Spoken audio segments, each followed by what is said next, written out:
Welcome to the Slop Farm. Enjoy the video. You're starting with the essentials. Make sure Windows 11 is updated and you have at least 5 GB free because installers need room to unpack. Next, open Microsoft Store or the official GoPro app listing and download GoPro Quik. Selecting Store ensures automatic updates. When the installer prompts for permission, accept it. This is how the app gets required access.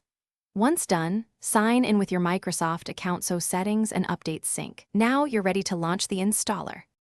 Run the installer as administrator to let Quik install supporting drivers and services. This avoids permission issues with media import. While it installs, connect your GoPro over USB or insert the SD card into a reader. Quik reads both. When prompted, pick where Quik stores imported media and enable automatic updates and shortcuts if you want quicker access.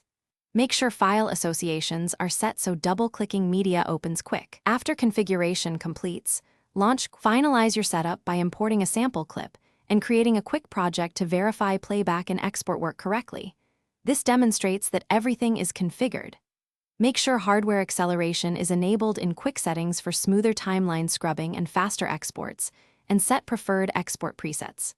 If Quik won't detect the camera, or it crashes, disconnect and reconnect, try a different USB cable, reinstall GoPro drivers, or run Microsoft Store's repair tool. That single troubleshooting step fixes most connection problems. Thanks for watching. Consider subscribing if we helped you today.